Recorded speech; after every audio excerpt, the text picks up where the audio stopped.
Good morning and welcome everybody to Comprehend This podcast. Have you ever scrolled through teacher Instagram and think, wait, why do other students look like they're in a Pixar short while mine are reenacting a soap opera? Yeah, same. In this episode of Comprehend This, I'm joined by Monique Francis and Peter Riehl to talk about CI Impostor Syndrome, that sneaky little voice that whispers, you're doing it wrong. We'll talk classroom flops, comparison traps, and those tiny signs that remind you you're actually crushing it. Even if you spilled coffee on your lesson plans and your admin just asked when you'll start real teaching. Grab your cold brew because this one's therapy disguised as professional development. And here we go, right after these short messages. Ever feel like you're clinging to the edge of your teacher planner, just hoping today's lesson magically appears? Enter the CI Survival Kit, a monthly membership made for teachers who love comprehensible input, but also love not reinventing the wheel every Sunday night. Each month, you get fresh, ready to use lessons, time saving tools, and just enough structure to keep your teaching life together. No stress, no guilt, just monthly help from someone who gets it. Sign up at mm.us/survival and let the survival kit do the heavy lifting for once. Welcome to Comprehend This, real talk for real language teachers. No drills, no dry theory, just honest stories, practical ideas, and a reminder you're not alone in the CI trenches. Let's dive in. Welcome, welcome, welcome. Good morning, Monique and Peter. How are we doing this morning? Doing great, thank you. Awesome. So glad to have both of you here. Peter Appreciate is having right us. in my backyard in Northern California, but Monique, originally from Australia, is joining us from Belgium today. So it's her evening. So welcome to both of you. I'm so glad that you're here. Monique, why don't you give us a little bit about yourself to let everybody know who you are? Sure. So I'm a Japanese teacher based in Australia. I'm actually over here in Belgium. I've been travelling around for 6 weeks with my daughter, and we came over to check out the sites, but also to attend the World Language Teachers Conference in Basel, and that was fantastic. So Dr. Liam Printer was the keynote along with Joe Dale, and it was fantastic. I actually did a little CI demo in Japanese, which was fantastic because, of course, nobody there spoke Japanese. So it was a perfect example of, putting yourself in the shoes of your the teachers putting themselves in the shoes of their students. So that was great. Currently in Belgium, which is why I'm able to attend, because otherwise in Australia it would be, stupid o'clock. So I'm grateful to have the opportunity to be here. But yes, I'm a Japanese teacher. I've been teaching for about 35 years now, but I only discovered CI in 2017, and that changed everything. And I just I can't look back. So since then, I've been using CI and delving into some research, and it's like, it's just like my candy. I can't get enough of it. In the last 2 years, with a shortage of CI readers, I started Japanese Reads, and I write and self-publish little graded CI readers. So that's my passion project, really.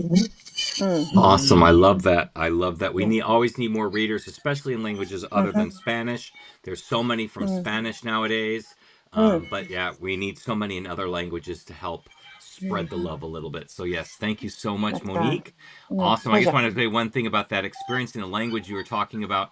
Someone asked me a question a couple of weeks ago about, she goes, I don't know about keep asking these same questions. I'm getting bored, and they should be, I feel like I'm talking down to my students. And I'm like, well, you've never experienced another language because you think it's talking down to your kids, but you got to remember your kids are like in kindergarten and first grade. So you do have to water it down for them.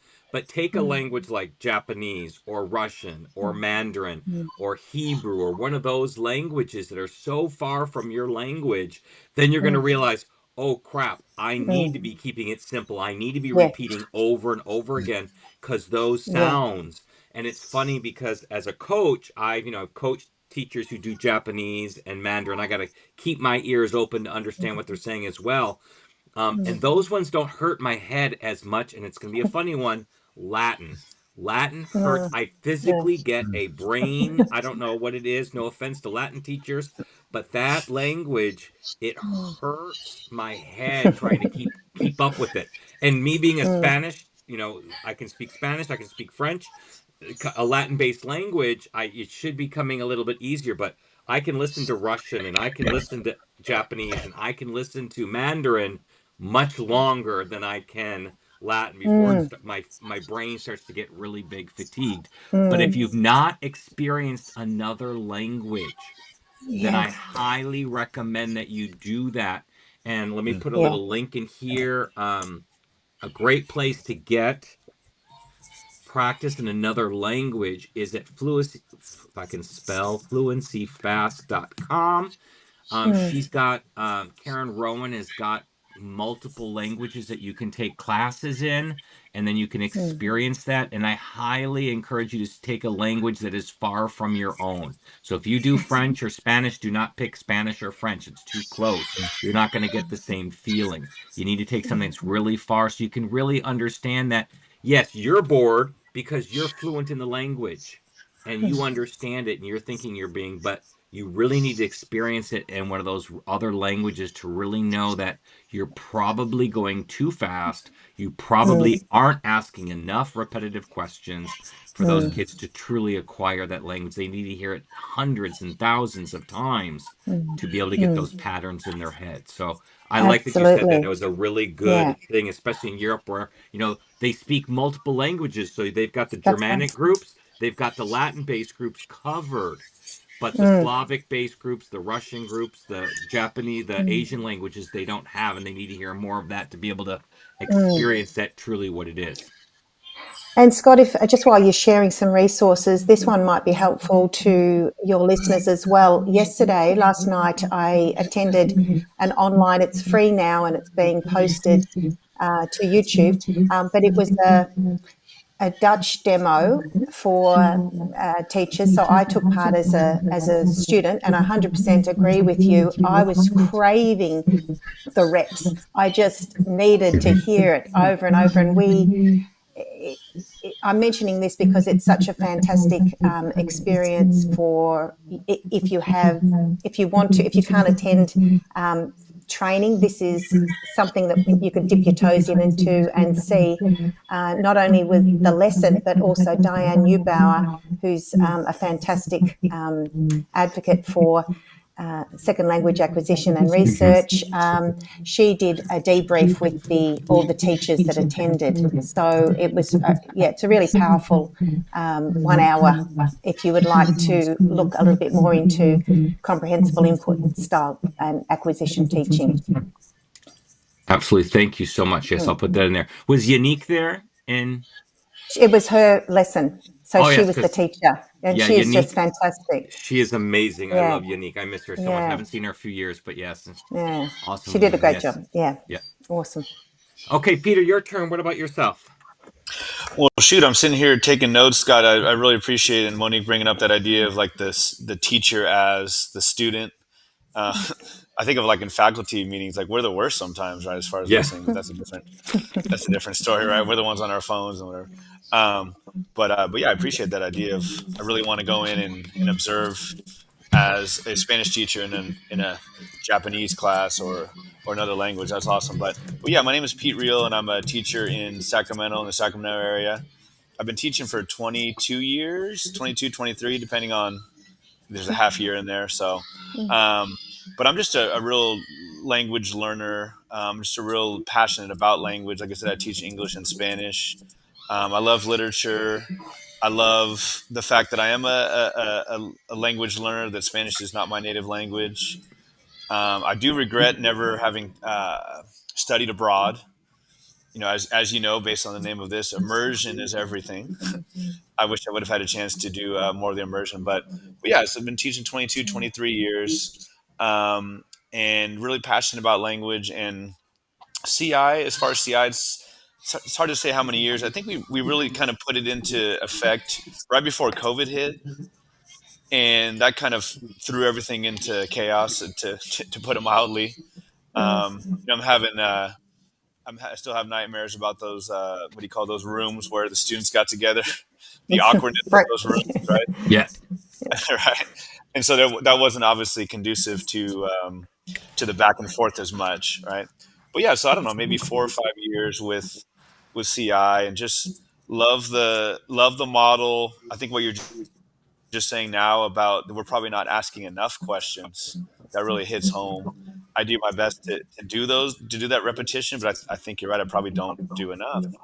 But anyway, kind of rambling here. That's a bit about me. I've also been a basketball coach for years, and my passion project that really started with COVID is my podcast, which is about writers and writing. It's called the Chills at Will podcast. I've had a pleasure to speak to some really great names, great people. It's been 99% fun, and even done a couple of them in todo en español. Awesome, awesome. That's excellent. Yes, we don't always think of English as a language, especially here in America. Though, like in my school, we've got 43 different languages represented at our Oh school. my We're only gosh! Wow. 2,200 Yeah. students, Wow. especially with a lot of the refugees from Afghanistan coming in. We've got a lot of different representations. So, English is a second language here in America, and English as a language, period, in other parts of the country is really, really important as well. And Hmm. I've always said, and this is a controversial issue, but I have never enjoyed, and no offense, it's going to come out offensive, but no offense, I have never enjoyed truly learning the beginning aspects of the language from a native speaker because I'm a why kid. I need to know why this is, and they Hmm. can't usually explain it. I can in English. I can't tell you why go goes to went. I can't Hmm. explain that. And Hmm. like just like when I go to a native Spanish speaker, I'll go, why does, va go to fue? They can't, Sure. it just does. Or why is Uh-huh. it a stem changing verb? It just does. But those of us who learn the language, we kind of learn the why behind some of those things, and they Hmm. can explain it a little bit better. I am Yeah. horrible. I could not explain English, so I think that's really difficult. And here in America, we don't even have, if you're teaching English as a second language, you don't even have a common language to build on to make it comprehensible, so that makes it really, really challenging.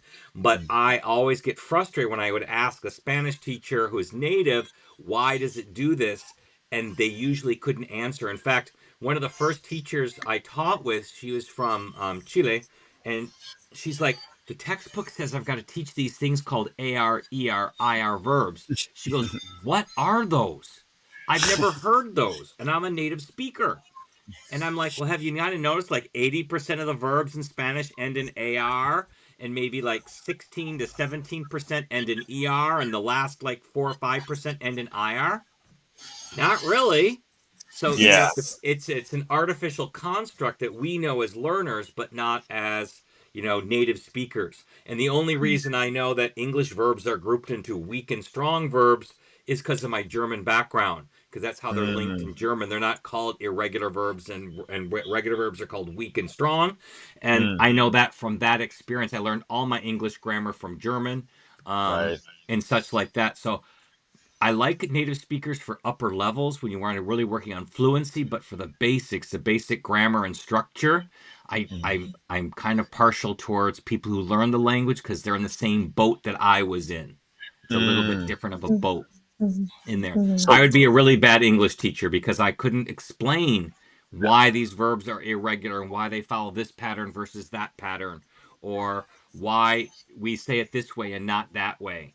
We have that rule, can't end a word in a preposition, but then there are certain phrases that you do end in a preposition, yeah. but it's not really a preposition. It comes from German with the separable verbs that we have in German, you know. Right.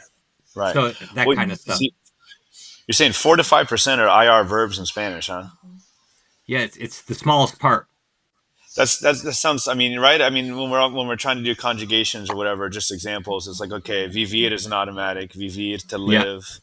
Then it's like, maybe asistir, maybe. Yeah. I mean, I didn't know the exact numbers. That makes a lot of sense. I'm not He's even searching, giving right? exact numbers. They're pulling out of my Sure, head, but sure.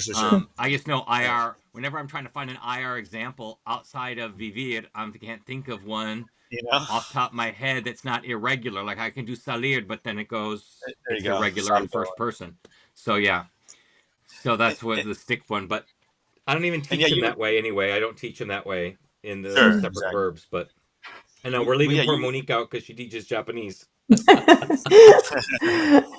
So let's go with our first little bit of topic here. Um, why do you think even veterans feel like beginner CI teachers? And I don't care, whoever wants to start that can start. Oops, I hit the wrong button. Who would like to go Well, first? I think that I think like, again, speaking for Spanish, I would think other languages, learning a second or third language, is that we're so conditioned to the way that we were taught, and we were taught right drill and kill, right, like. Yeah. So so Monique, right, the idea of the three types of verbs, AR, ER, IR. It's like, well, we're gonna do yo hablo, class repeat, yo hablo, tú Mm-hmm. hablas, él habla. We're gonna repeat, we're gonna repeat. We put them into these, as you say with your friend that's a teacher from Chile. We put them into some pretty, I guess you could say, arbitrary categories in some ways, right? If a native speaker doesn't even know those, and so I just think we've been conditioned like that. I've had some great Spanish teachers over the years, but that was just the way that it was done. Yeah. That's the way that I taught for 10 or 12 or 15 years of my teaching career. In some ways modified it, but I just think it, again, just that conditioning. And I always tell myself, well, the way that we learned our own original language, the way that I learned English as my first language, was not by grammatical charts, but by repetition, right? Using it in context, using it with images, pairing it with images, pairing it with gestures. I'm half Italian, Mm-hmm. so the gesture things comes easy to me. Right? But I think it's just Yeah. that conditioning. Yeah, I would agree with that. I think there's definitely that conditioning, and well, it sort of worked for us, so we'll do it for our kids too. But I have to say that didn't work for me, and that's why perhaps I'm just so this is the way, and it just makes so much sense. But I think that a lot of teachers, at least in Australia, we have quite a crowded curriculum, so I think that there's that pressure from leadership to you've got to get it done, we've got to get through the curriculum, and I just think that it's not working, it's not an inclusive way that we are currently using, and the research would back that as well. And so I just think we need to have a little bit more support from leadership to maybe look at a different way to approach the language learning. It works. It works for those top, 4%ers, the kids that love learning congregation charts. I wasn't one of them, so but I think it's from the pressure of having to cover the curriculum, and I think that needs to be looked at. And I would agree. If administrators knew that the traditional way of teaching only reaches approximately, and I'm not sure where the number comes from, but it's often quoted, that 4%er. Well, when you do that on a class of 30 to 35 students, that's one student. If an administrator That's knew great. that you were only teaching to one of your students to the exclusion of the other 29 or 34, whatever it is, they would give you low marks. But that's the truth of the matter, because I know let's see, I learned about the language really well. I took French, German, and Spanish in high school. I took 3 years of Spanish in high school, 2 years of German, and 1 year of French. And I could learn the conjugations, but I learned them, but they didn't come out of my mouth naturally. I learned about the language really well, and I could pick up the vocabulary and all that stuff, but I couldn't communicate. When I look back at how I can communicate in Spanish, I have to attribute it to Carlos Alfonso de Rueda Peña. I do not know why they put me with him, but Carlos Alfonso de Rueda Peña was a um, an exchange student. I use the term lightly because he was actually escaping the drug trade back in Colombia during the 80s. And his family was involved in that, and they were getting him out for safety. He did not learn English. He did not know English. So the normal rules of at least having 1 year of English before coming over didn't apply. He didn't care to learn English. He refused to learn English. He was in English for half the school day, and then the other half school day, he was in my schedule and he followed me around at my schedule. I was in Spanish 1. I had no business communicating with this kid. I didn't know any Spanish to communicate with him. I'm the one who walked around with the dictionary because he wasn't trying to learn English at all.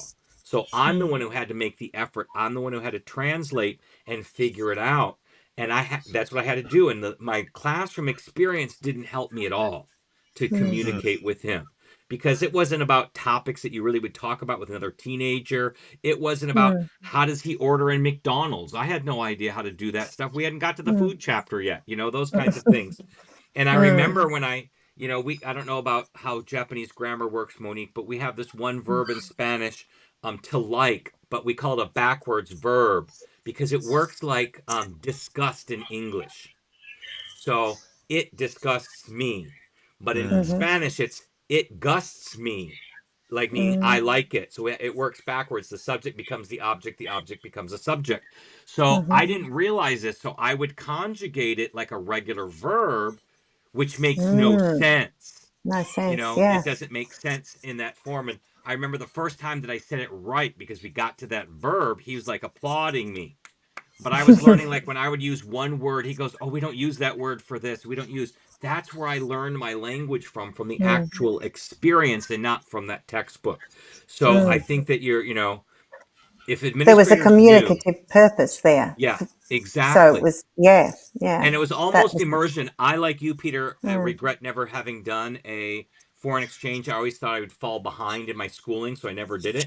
And that was the closest thing I've got to immersion, because I had no English to fall back on. He didn't understand English, and he didn't care to even try to understand English. So I had to immerse myself in Spanish in an English-speaking country.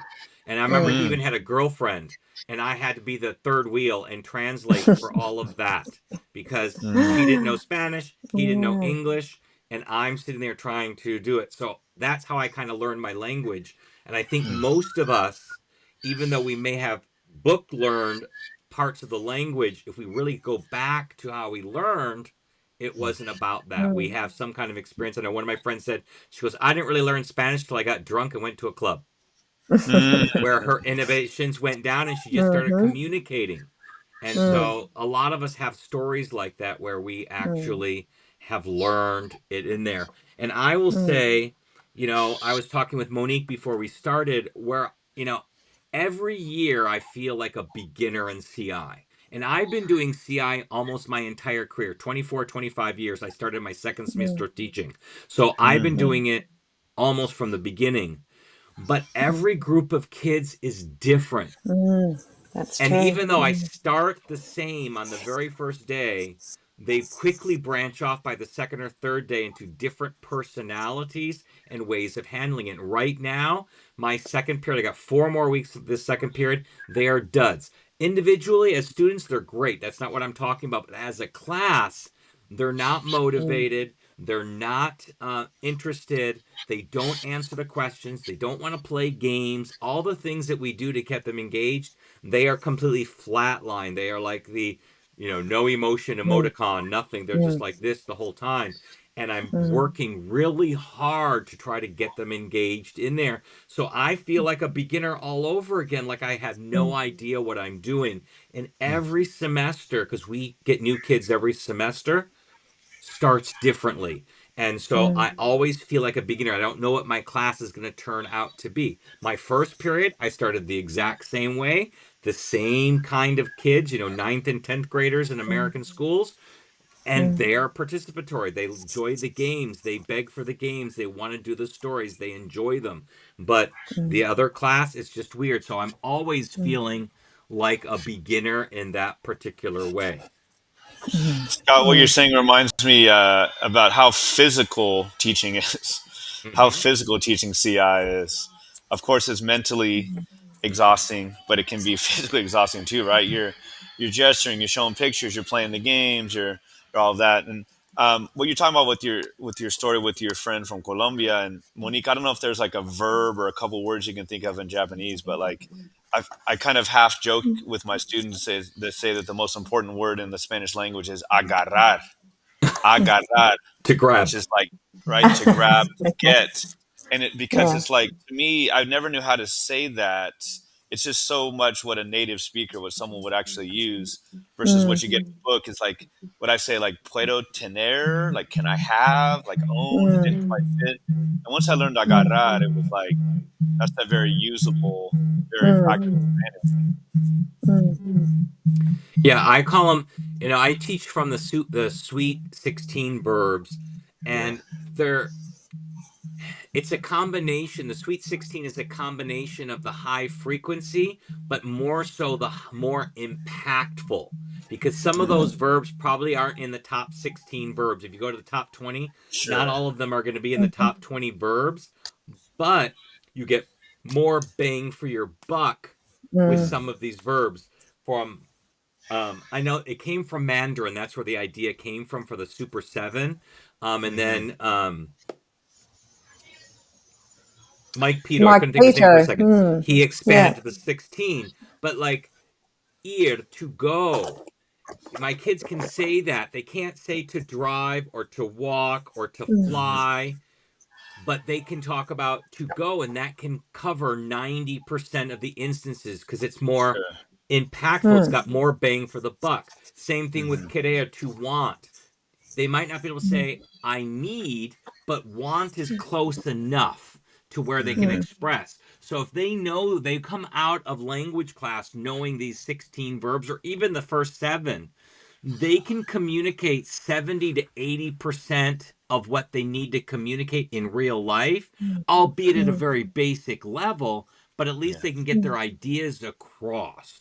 And where if you're teaching the verbs, the order, like to talk is one of the first verbs they teach in Spanish because it's a simple verb, it's regular, it's conjugated really easily.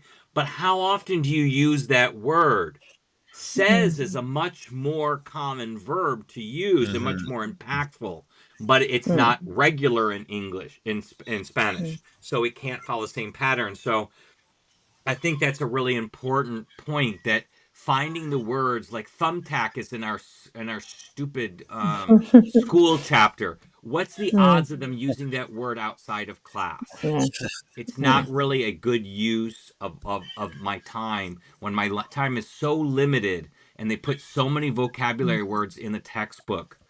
It's, and I'm sure Japanese is the same way. Yeah, no, it is the same. And, I think also my curriculum is based on the Super 7, and then, for the older grades, as you've said, the Sweet 16. And then all those other words are, on a need to know basis. So certainly if we need to use them, we find out how to say thumbtack.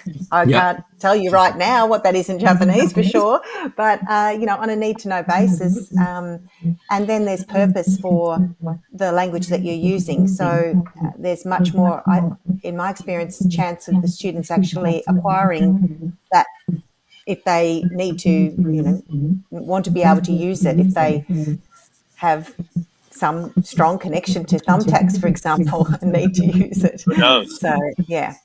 Scott, ¿cómo se dice thumbtack en español? I don't even remember. No sabes, está bien.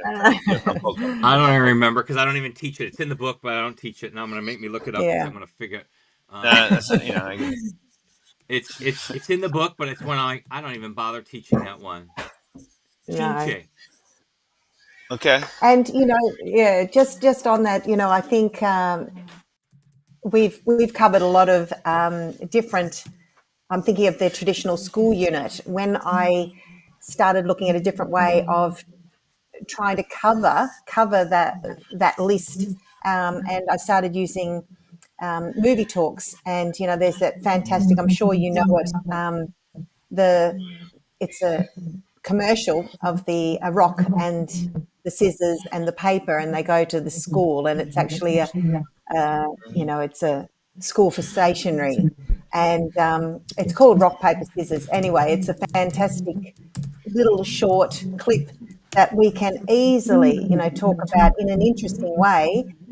Hasami, which is scissors, and empitsu, and the rock. That's so, but there's a story attached to it, and if there's narrative, that's when you spark the interest in the communication becomes real, because there's as I said, a purpose, and storytelling is just such a powerful way of connecting with that and putting meaning to the language that you're using in the classroom. So that was a nice little change. That was a success, I suppose, for me when I started using CI and trying to cover those long lists of vocab. Yeah, Monique, how long approximately is the rock paper scissors video? Oh, it's only about 3 minutes. Yeah, Yeah, yeah. That's the yeah. shout out to my colleagues who put me on to movie talks. There's so much bang for your buck. absolutely. Absolutely. I Yeah, love them. Yeah, yeah. And yeah. I will say also that when if I can get to, I keep hitting the wrong buttons. There we go. That I was going to say, what I found by focusing on the Sweet 16, that's my curriculum that I use. I have to teach from a Yep. textbook too, but that's what I want them to go away with. Everything else Mm-hmm. comes naturally in between. The nouns, the prepositions, they all, if I can focus on those 16 verbs, everything else comes. I don't have to teach boy Mm-hmm. and girl. They come up naturally in the language. And one thing that I see everybody asking, and this is the wrong way to approach movie talks, and they've actually had to change the name for people who do it this way, because the inventor of it said, stop using my term movie talk if you're not doing it the way that it was intended to be used. So movie talk is non-targeted, meaning you're not going, I need to teach family vocabulary. I need to find a video clip that highlights family vocabulary. He said that is not movie talk. That's not what we do. Can't call it that. So they came up with clip chat, which I can't stand that term. I don't like that term. It just doesn't fit well with me. I do movie talk as movie talk because I pick a short. I like animated shorts because they're naturally don't have words in them most of the time. They're funny and the kids have a punchline at the end. And they're about 3 minutes long. So they work out really, really well. And you can use them for multiple languages because they have no text and there's no sound. There's sound effects in them, but there's no words in them. And see, with the way that he did it, the original guy did it, he would turn the sound off because the dialogue would start to mess it up. Yeah. But then you miss the sound effects, which are really important in the music that goes with it. So what I pick based off interest. So what will my kids really, really, really enjoy watching? I pick that. High frequency vocabulary, so that Sweet 16 is naturally going to come in because they're high frequency, high impact. I don't have to work at those. But if I need to teach family vocabulary or whatever vocabulary I need to, I can use any movie talk for that because my subject could be the mom and not a girl this time. It could be a mom or a grandma or a sister or a daughter. And then I can add, is her brother in the story? How old is her brother? I can add all of that kind of stuff in. But I find that when you pick something that the kids are going to be interested in and adapt it to what you have to teach, you get more impact. If you search for a family oriented one, then the kids feel like you're force feeding the book to them, that you're teaching them at that moment rather than them just being engaged in a fun story. Scott, I have two questions for you about that. The first is like when you're talking about like you're doing the movie talk and it's like, okay, how old is this girl? ¿Cuántos años tiene esta chica?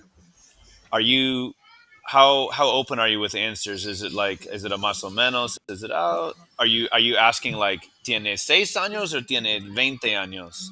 It depends. How I will start with, depending on the level, but I'll usually start with an open-ended question. okay. And if somebody gives me an age, I'll write that age on the board so I can keep track of it for that story, because otherwise I'll forget. But if they're not giving me, if it's flat, they don't understand, then I'll give them a couple of choices. And Yeah. there I'll go either or which choice do you, or sometimes I'll get different ones and I'll have them vote on one. Or I know that La Maestra Loca, she absolutely hates class voting. She absolutely hates it. So she has a whiteboard dice. So it's got 6 sides, but each side is a whiteboard. So she'll write the choices on the die, and then she'll throw the die however it comes. Um, I've done it, but without the die because I'm cheap and I don't want to spend that kind of money. And my kids will steal it and play with it and then ruin it anyway. So there's those online spinners that you can do. And you Yes. can type in, your options right away really quickly in a little list, and it will put on a spinner and we'll do the spinner. But I usually vote or I'll combine. So if one kid says 14 and one says 6, I'll make it 14.6 as the age. So I start open ended, but if I have to narrow it down, I'll narrow it down depending on the language level of my kids. But I let it be open ended as much as possible, so they I'm trying feel to it's the stories themselves. I'm trying to picture the dado de pizarrita. How big is this whiteboard dice that you're talking about? I'm trying to It's picture just this. it's a big one, like a little bit bigger than Okay, the kind that used to be hung on a back of your windshield, I see. your mirror. Right. But Okay. I see them Okay. on Amazon. You can buy them on there. But it's just a toy that my kids. I have a ball that we play trash get ball with, and I have to hide the ball after we play because then they Sure. all want to play with the ball and steal the ball. So I can't even see it. Like I put it in the freezer of my my mini fridge because they won't look in there. How do you know? They might someday, huh? Yeah. So they haven't found it yet. So they always wonder why it's cold, but they don't get why it's cold when they see it Yes. playing because they'll just go and Yeah. play with That's it and goof around with it. yeah. No, that's Yeah. My smart. Yeah. and my second question is like when you talk about the movie talks and you said they're not targeted, which I really appreciate and I understand, and I want to do more of that. How do you make it so that it's not so distinct or so siloed? In other words, like one day you're doing a movie talk about flowers, and the next day you're doing one about um, movies in 18th century Cuba. Like, how do you get it that there's some sort of through line, or is that not the point? And it's not the point. I don't make there's a Yeah. through line, and I don't do them all. Anything you do often enough gets old. So Hmm. I don't do. I maybe do movie talks, Right. because I only have my kids for 4 months. I'll only do 2 movie talks in a semester.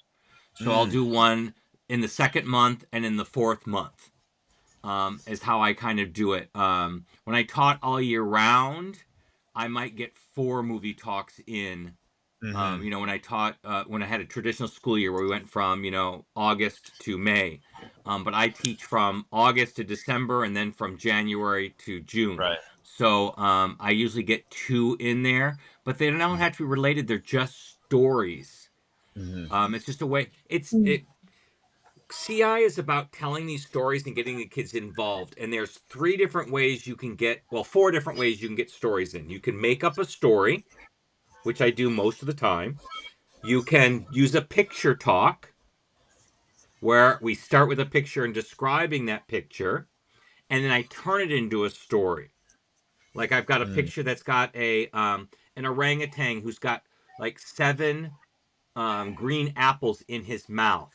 And so we start by just describing him, and then we talk about the apples, and then we go, why does he have these apples? Did he steal these apples and he's running away with them? Or did he collect these apples and he's going to share them with his family? So I have the kids vote which way we're going to go, and then we go in that direction and make that story with Choose that. your own adventure in Espanol. Yeah.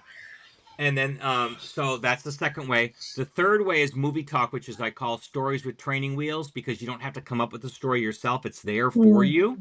So that's that Mm. third way. And then the fourth way is using a story kids already know, like the Three Little Pigs or Little Red Riding Hood.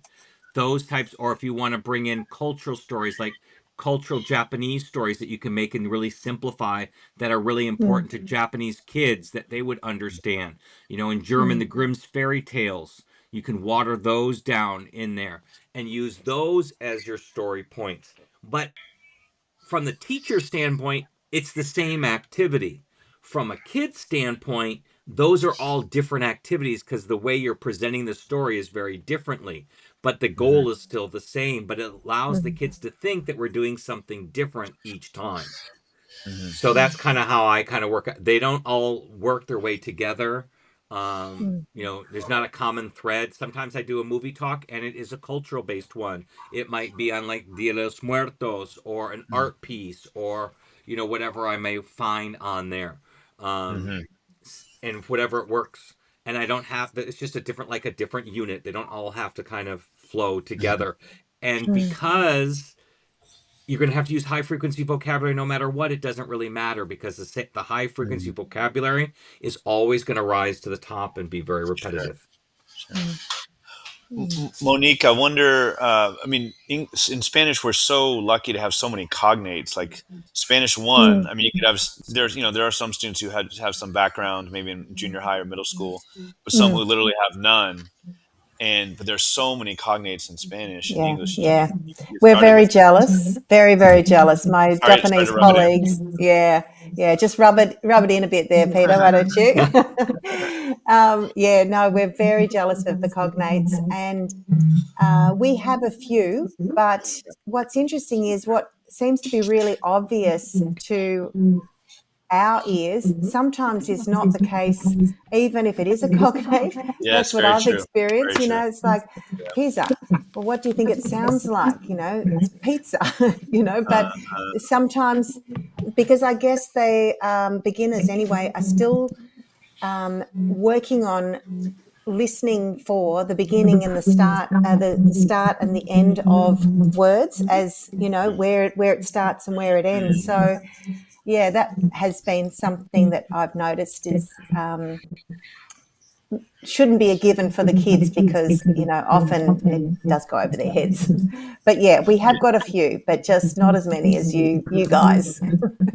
what a great point. And Scott, you're saying you have 43 different languages representing your school, and if you have a lot of English language learners, yeah, cognates are not always to be taken for That's granted. right.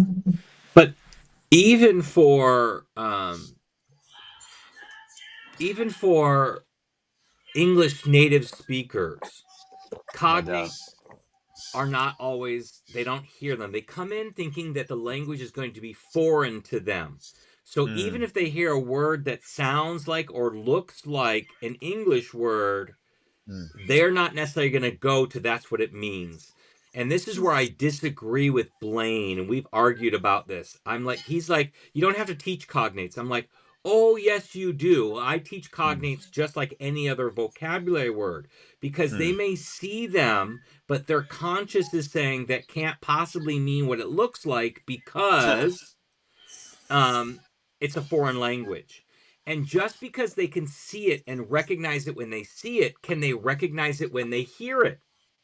Is another Sure. thing.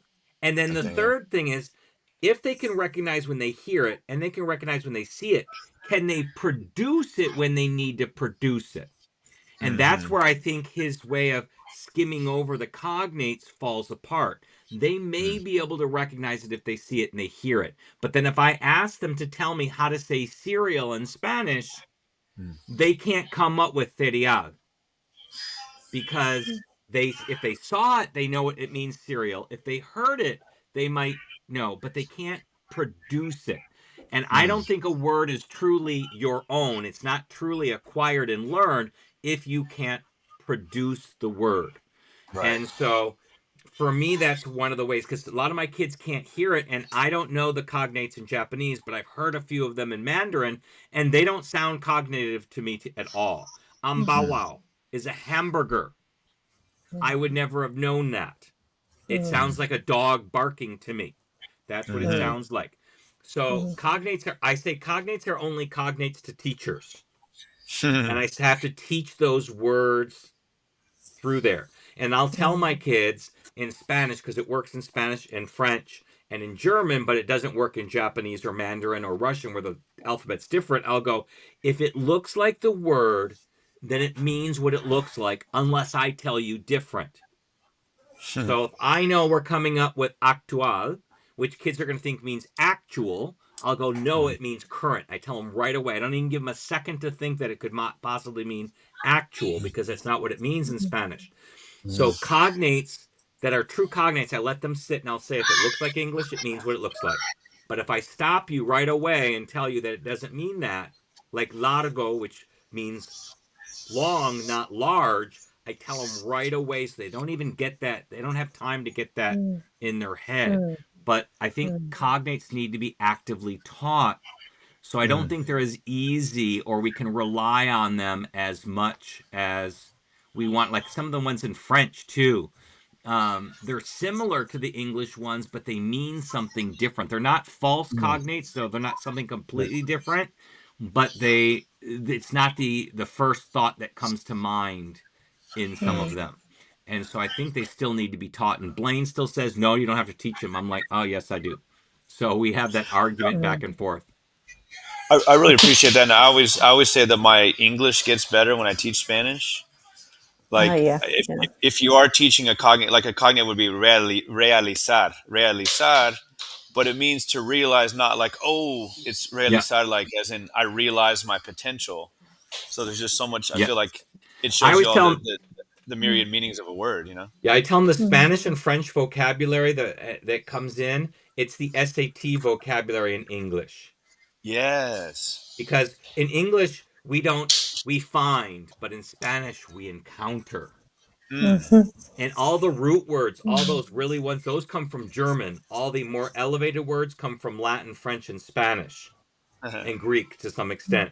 But all the basic words, finden, to find, German, Hund, hound, dog, house, all those basic words in English come from German, and all those more elevated words come in Spanish, or French or Latin in that way. And they all have their uses, right? I mean, German is so practical.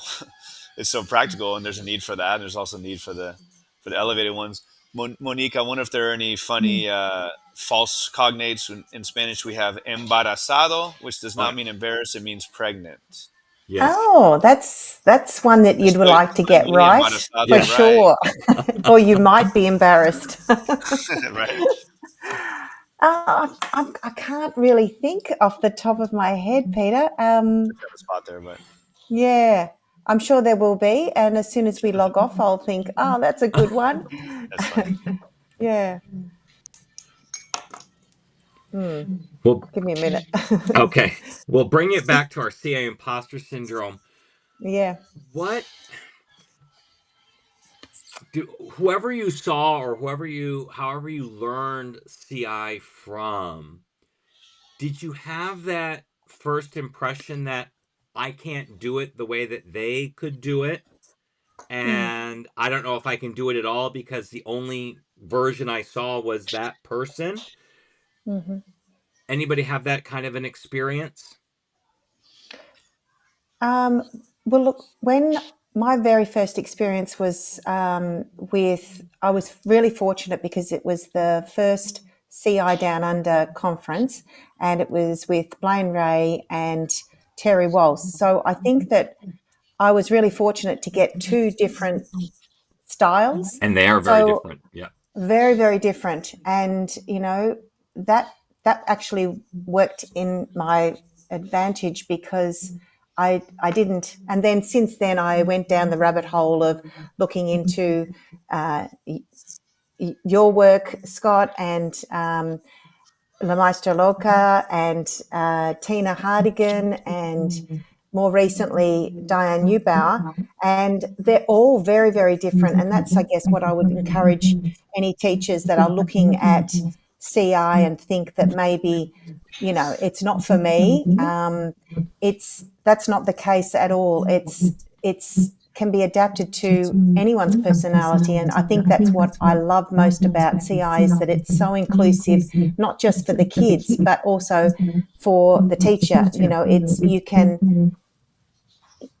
can use it the way that is comfortable for you. And I'm not an out there person. I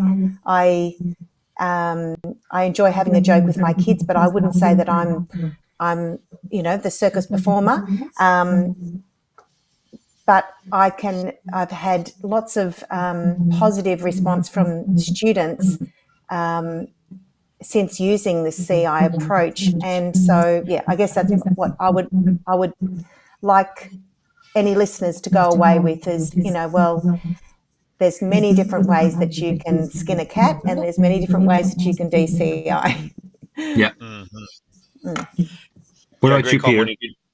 Yeah, Monique, you're talking about Blaine Ray, and it's like, yeah, seeing someone like him is like, man, they're at the top of their game. Some of my early ones. So the idea of the La Persona Especial interview, Yep. Bryce right? Hedstrom. Yeah.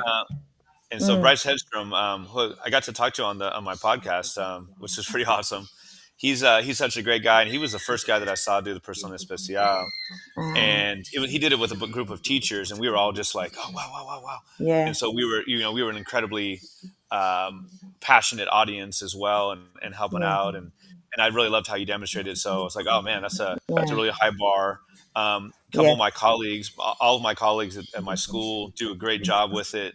And even before we were technically doing CI, they've been doing Persona Especial for a while. And I just saw how smoothly they were keeping the conversations going. And I feel like I do a good job with repetition, but I think in Persona Especial sometimes I do too much repetition. That I'm not a guide anymore. I'm like the sage on the stage more than I'm the guide. And so that's been tough. And like you said, you find your own pace, and I do feel more confident. But even just the other day, I was observing my colleague, and she was standing up with the student sitting down. And I've done that before, but I went back to sitting down.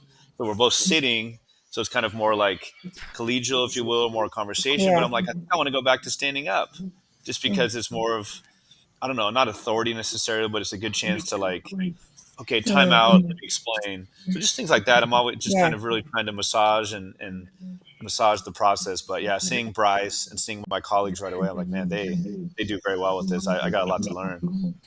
Peter, can I just say, 2 weeks ago in the Netherlands, I did the two-day workshop with Bryce, and Nice. it was fantastic. Yeah, so such a great guy, and yeah, I shared my big flop of CI, and as I said, I experienced CI in 2017 and I just went crazy and I wanted to do everything. And one of the things was I got Bryce has lots of free resources that he shares on his website.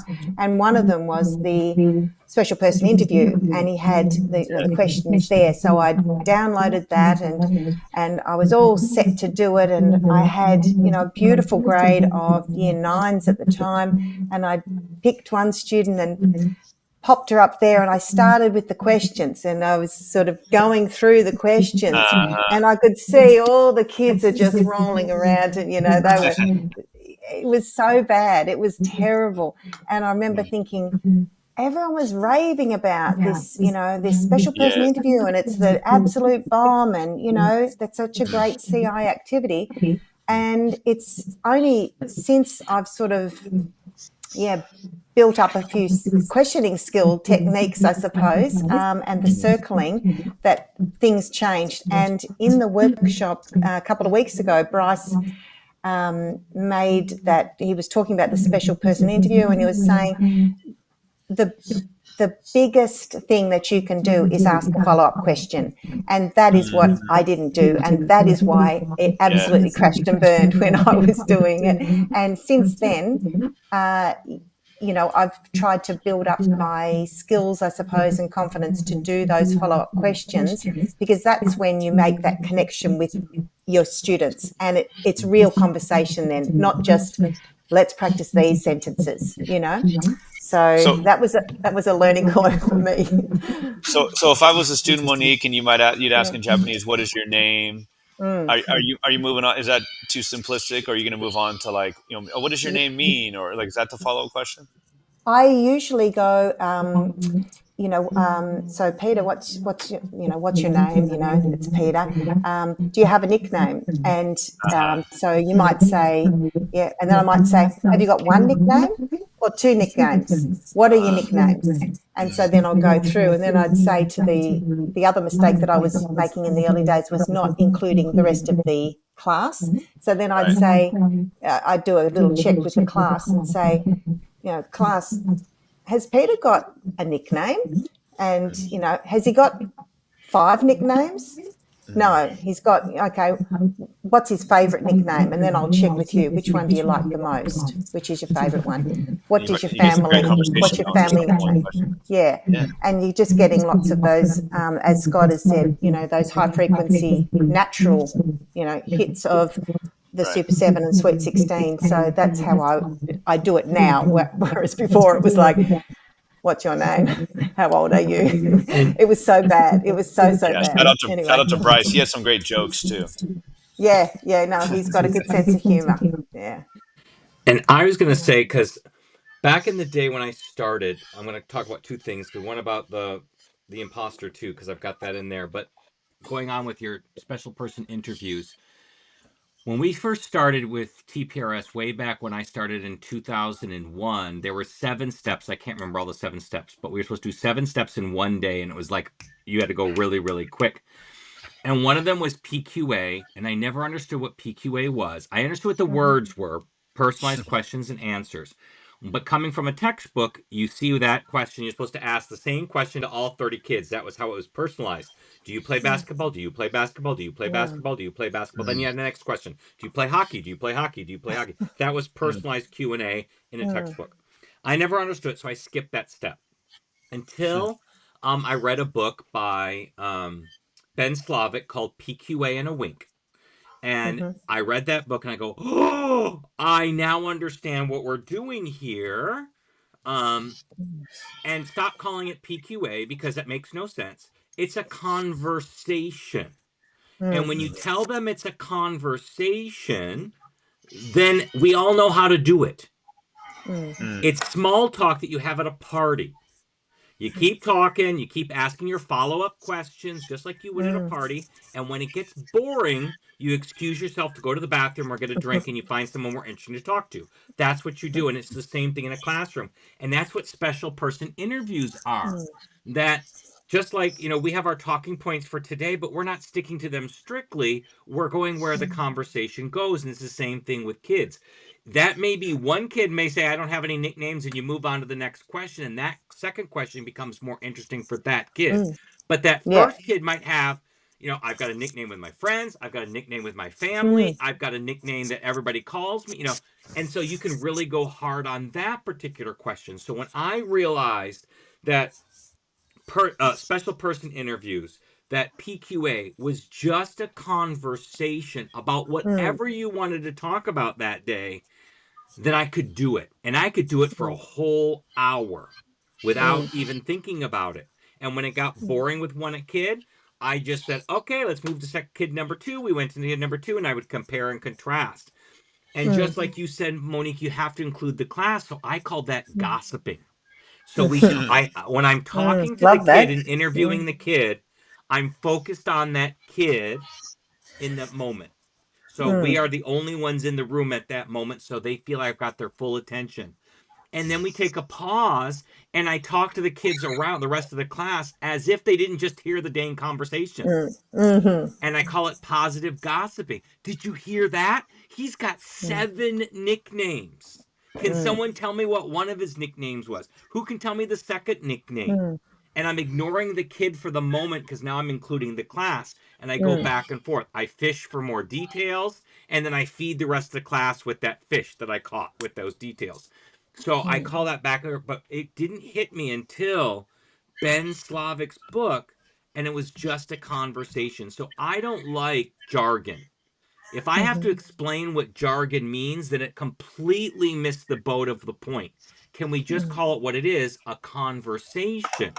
And then I don't have to have a 10-minute lesson to teachers to explain what it is, because everybody knows what a conversation is. Small talk at a party. You don't have to explain it. And I will say, when I started teaching, we didn't have as many gurus as we have now. Mm-hmm. We had Blaine, we had Karen Rowan, and we had Susie Gross. Those were the No. three. Yeah. And I saw the first one I saw wasn't even a guru. The one who taught it to me was Louis, and I want to say his name is Armstrong, but I can't remember. Forgive me, Louis, if I got your last name wrong. I know it starts with an A, but after that, I can't remember.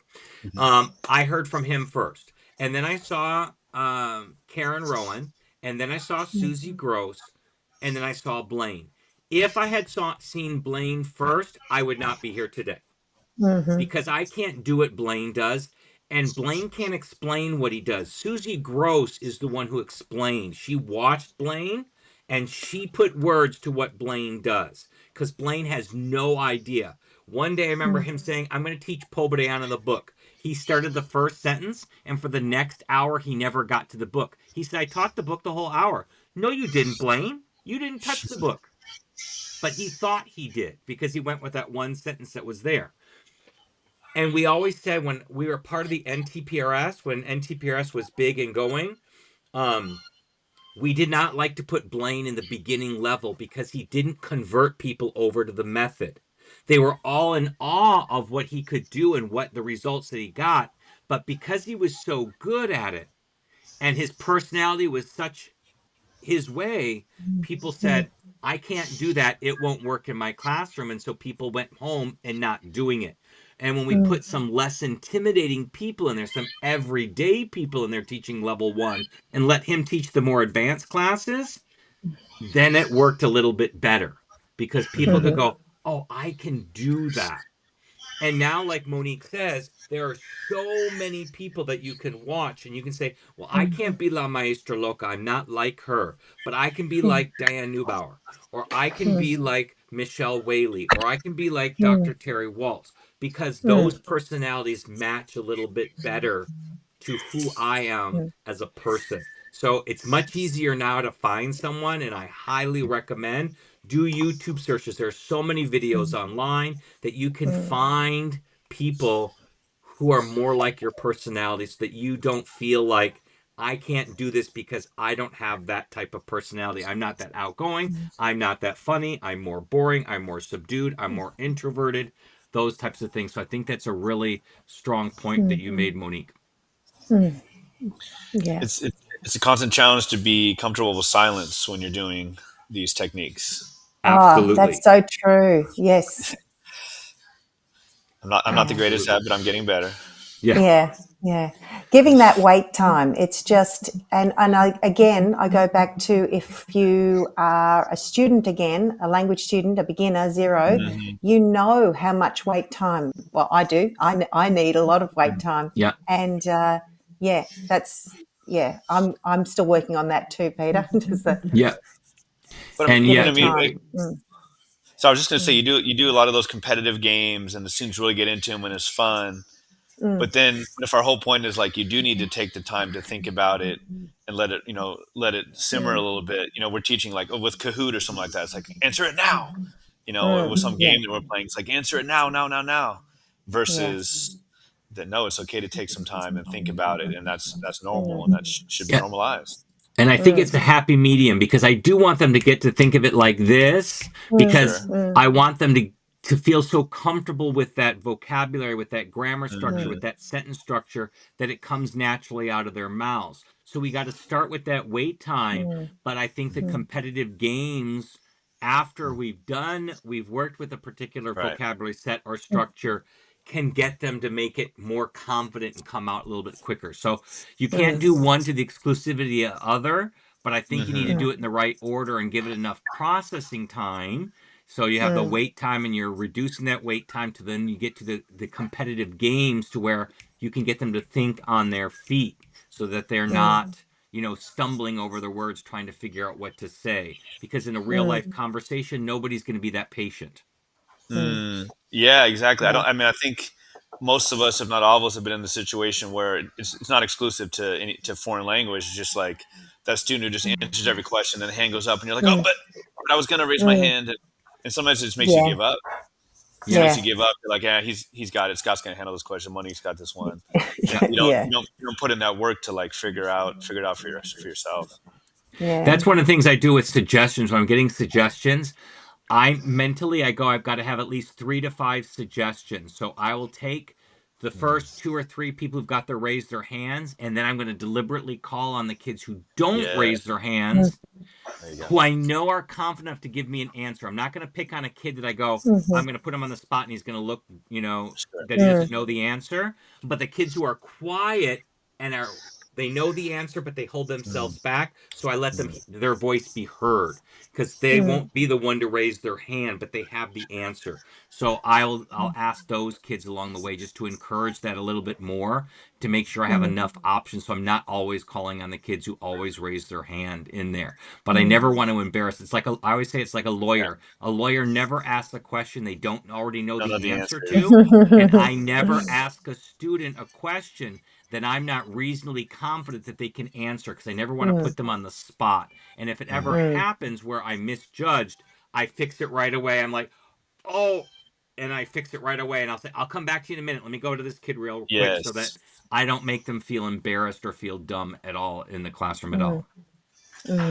Every class has the 1 or 2 or 3 whisperers that they'll whisper the answer.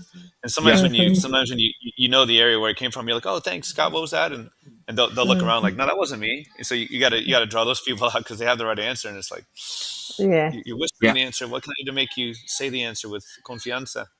And that's why some people use whiteboards and have them put the answer on Yes, the whiteboard, and everybody shows the whiteboard at the same time. That's big another fan of way to that. do it. I know, especially with the lower levels, like the lower elementary and stuff, they do the countdown. They go, you can't give an answer until my hand goes like this. So I go 5, 4, 3, 2. Now you can answer. So it gives everybody that wait time to be able to think of an answer before they all shout it out. So there's different ways to do that. To allow that in there. But for me, I just know who my silent kids are, and I'll ask them outright, because after I've gotten the hand thrower uppers, I'll ask the quieter kids to give me their opinions, because lots of times their opinions never get added in, and their choices never get added in, and I want them to have a voice in the classroom as well. I had a colleague way back in the day who said, and obviously it's the holy grail. I don't necessarily think you can do it every single day, but she went out of her way to hear from every single student every day, and that's a great goal to have. Yeah, that is. Yeah. And one way to do that is that whiteboard, because then you can see everybody, and then you can pick the answers that you really like out of that, when you can see them all hanging up there at once. And you can buy a set of whiteboards for really cheap, where some people buy, what do they call it? It's a special board you can buy at Home Depot for cheap, and Home Depot will cut it up for you. Really inexpensive washboard or something like that. Oh, that's good. Yeah. I just bought And I bought the small ones on Amazon. They weren't that expensive, and my kids have whiteboard markers, so it's easy to do. one thing that I really like doing for that, making sure that you touch points with each kid, and this came from Anne-Marie Chase, her idea of magic cards.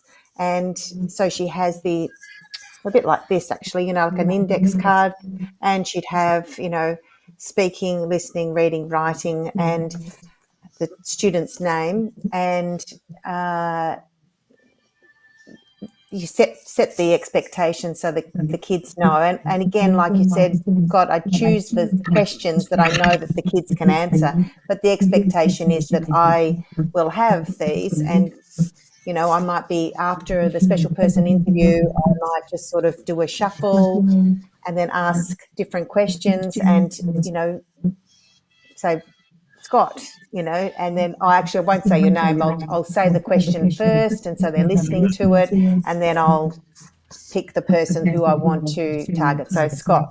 But if I know that Peter is a faster processing student, I might, change the question or make sure that I choose Peter because I know that he can answer. But those were really good for accountability in a low sort of stakes way. And the other point that I just wanted to make with that, probably before that, I do have a conversation with the students at the beginning to say, how language acquisition works and why it's more like a conversation. It's a different style of teaching. It's different to your maths and your science. This is the way that we're all going to help each other to acquire a language, and that means that you can't check out. That you need to follow along with, you know, follow along with the conversation and be a part. So as much as possible, I like to encourage the students to do that. And once we've set that up as that's the norm, the class norm, and if they know that they've got the wait time with the questions, it has helped me to make sure that I'm making that connection with each of the kids, not just those Hermione Grangers. Yeah. Right.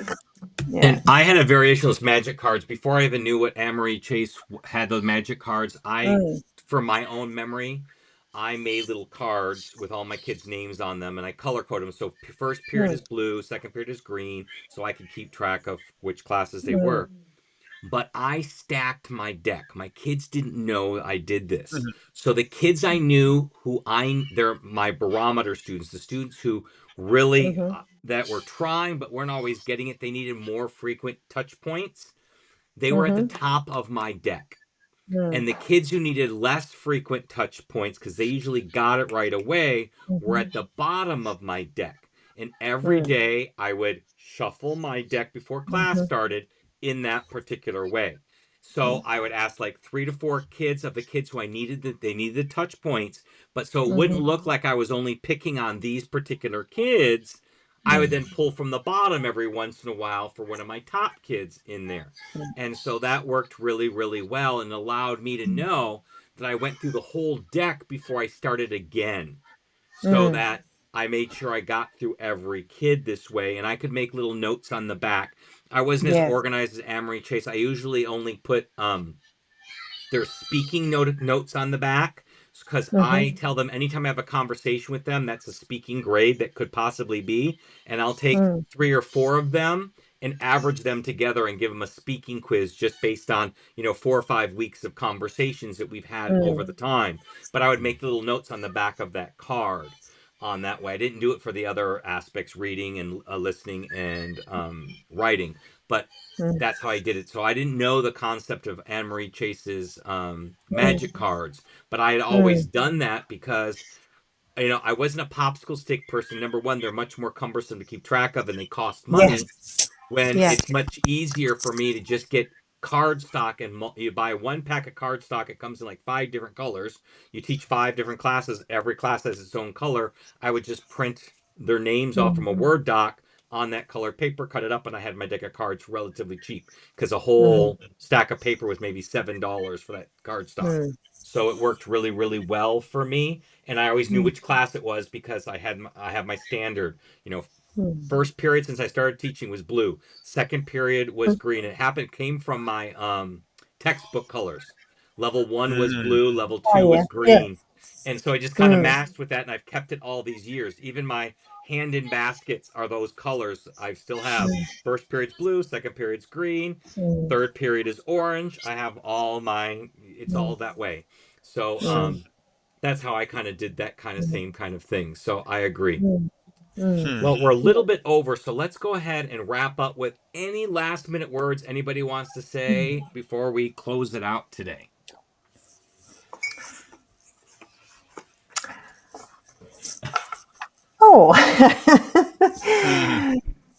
I'm just reiterating what I have said before. Is just, I think for people new to CI, it's just really, really important to find your tribe, to find, I was very, very fortunate when I started using CI that I had a colleague who was learning along with me, and her name's Catherine Tominaga, and she's the reason why I'm still doing CI now. And I think that if I hadn't had her as a support, as a sounding board, I I wouldn't have had the confidence to keep going through those massive errors and stuff ups that I had experienced at the beginning. And still, it's every day you're learning more. But in the early stages, I just think it's really important to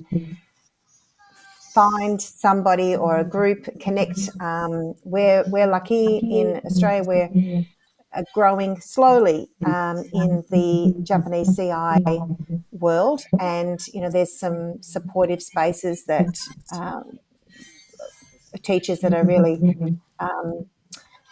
welcoming and share resources. So that's, I guess, my takeaway. Connect with people that are going through the same journey or have been through that. Absolutely. Thank you so much. What about you, Peter? Yeah, just like you were saying earlier, I had a colleague say, and I feel like that was really a turning point for me, was the idea that we're teaching the language, we're not teaching about the language.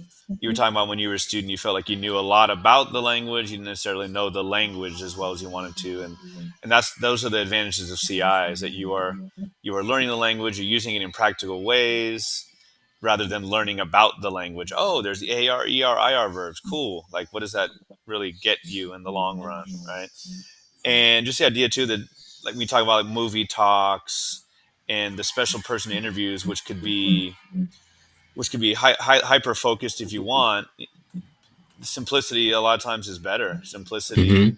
is where it's at. And when you said that you could make an hour conversation, not an interview, not a me talking at you. When you said you could make an hour conversation based on one person, I believe you. Like, Mm-hmm.